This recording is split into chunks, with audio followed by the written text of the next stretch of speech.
Visakha railway zone రాష్ట్రానికి ప్రత్యేక హోదా డిమాండ్లతో ఉత్తరాంధ్ర చర్చా వేదిక జనఘోష రైలు యాత్ర చేపట్టింది. మాజీ మంత్రి కొణతాల రామకృష్ణ ఆధ్వర్యాన విశాఖ నుంచి ఏపీ ఎక్స్ప్రెస్ లో ఢిల్లీకి బయలుదేరి వెళ్లారు. ఈ రైలు యాత్రకు సిపిఐ, సిపిఎం, జనసేన, కాంగ్రెస్, లోక్సత్తా నేతలు సంఘీభావం ప్రకటించారు. రైలు యాత్ర విజయవంతం కావాలని నినాదాలు చేస్తూ ప్రజలు, ప్రజా సంఘాల ప్రతినిధులు నినాదాలు చేస్తూ వేడుకలు పలికారు. ఈ యాత్రపై కొణతాల రామకృష్ణతో మా ప్రతినిధి ముఖాముఖి. రాష్ట్ర విభజన హామీలు అమలుపరచాలి, విశాఖకు ప్రత్యేక రైల్వే జోన్ ఇవ్వాలి, విశాఖ ఉక్కు పరిశ్రమకి ప్రత్యేకంగా గనులు కేటాయించాలి. ప్రధానమైన డిమాండ్లు తన ఆశయంగా చేసుకుని ఢిల్లీ వెళ్లి గలం వినిపించాలని రాష్ట్ర మాజీ మంత్రి, అలాగే ప్రజల కోసం ఉద్యమం చేసినటువంటి కొణతాల రామకృష్ణ మనతో ఉన్నారు. ఈ ఉద్యమాన్ని ఎందుకు చేస్తున్నారు, అసలు ఏ విధమైనటువంటి స్పందన ఉంటుందనేటువంటి అభిప్రాయం వారి ద్వారా తెలుసుకుందాం. నమస్తే అండి.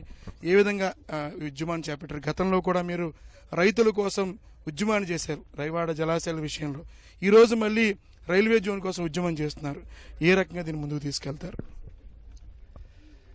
2014లో విభజన చట్టం వచ్చిన తర్వాత ప్రత్యేక హోదా ఇస్తామని, పన్నుల రాయితీలు కల్పిస్తామని ఆనాడు 20వ ఫిబ్రవరి 2014లో అప్పటి ప్రధాని డాక్టర్ మన్మోహన్ సింగ్ గారు బీజేపీ డిమాండ్ మేరకు ప్రకటించితే అది కూడా ఎటువంటి విధంగా కార్యరూపం దాల్చలేదు.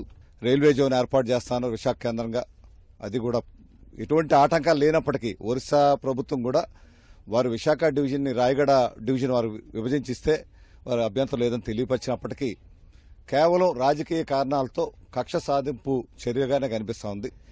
అంతేకాకుండా మీకు విశాఖపట్నం నుంచి చెన్నై వరకు కోస్టల్ కారిడార్ కానీ, కాకినాడలో పెట్రోకెమికల్ కాంప్లెక్స్ కానీ, కడపలో ఉక్కు కర్మాగారం కానీ, ఇటువంటి దుగ్గరాజపట్నం పోర్టు కానీ ఇవి ఏవీ కూడా అమలు చేసే కార్యక్రమం చేయలేదు. మీ controller and auditor general CAG report ప్రకారంగా 16,000 కోట్ల రూపాయల రెవెన్యూ లోటని వారు స్పష్టంగా తెలియపరిచినప్పటికీ 3,900 కోట్ల రూపాయలు మాత్రం ఇచ్చి చేతులు దులుపుకున్న పరిస్థితి ఉంది. వీటన్నిటి మీద అన్ని రాజకీయ పార్టీలు కూడా కలిసి వారి మద్దతు కోరి ఇప్పటికే అన్ని రాజకీయ పార్టీలు మద్దతు ఇస్తున్నాయి. ప్రత్యేకించి రైల్వే బడ్జెట్ విషయంలో, రైల్వే జోన్ విషయంలో విశాఖకు, ఉత్తరాంధ్రకు తీరని అన్యాయం జరుగుతుంది. ఏమంటారు దీని గురించి? ఈ దశాబ్దాలుగా విశాఖపట్నం రైల్వే జోన్ రావాలని చాలా రకాలుగా వివిధ పార్టీలన్నీ కూడా పోరాటాలు చేశాయి. దురదృష్టవశాత్తు ఇప్పుడు వరకు కూడా కార్యరూపం దాల్చలేదు. ఈసారి వస్తుందని అనుకున్నాం, చాలా తీవ్రమైన ఆశతో ఉన్నప్పటికీ అది నిరాశగానే మిగిలింది.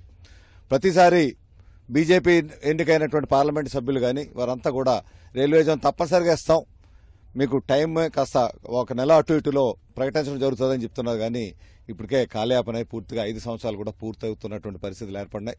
కనీసం రేపు బడ్జెట్ సమావేశాల్లో అయినా సరే ప్రకటిస్తారనే కొండంత ఆశతో ఎదురు చూస్తా ఉన్నాం. ఇక్కడ రైల్వే జోన్ ఇవ్వకుండా ఉండడానికి ఎటువంటి సాంకేతిక పరమైనటువంటి ఆటంకాలు లేవు. ఇదే బీజేపీ ప్రభుత్వం గతంలో వాజ్పేయి గారు ప్రధానమంత్రి ఉన్నప్పుడు 7 రైల్వే జోన్స్ ఈ దేశంలో ఒక్క సిగ్నేచర్తో ఆయన మంజూరు చేయడం జరిగింది. అటువంటి బీజేపీ ప్రభుత్వం ఈరోజు బీజేపీ ప్రభుత్వం చూస్తూ ఉంటే చాలా వ్యత్యాసం కనిపిస్తూ ఉంది. అది ప్రజల కోసం ఉన్నటువంటి ప్రభుత్వం, అది ఈరోజు ఇది వ్యక్తుల కోసం ఉన్నటువంటి ప్రభుత్వంగా కనిపిస్తూ ఉంది.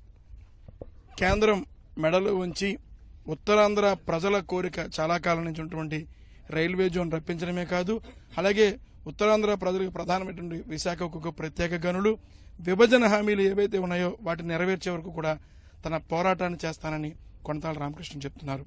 కెమెరామన్ కె శ్రీనివాస్తో ఆదిత్య పవన్, విశాఖపట్నం.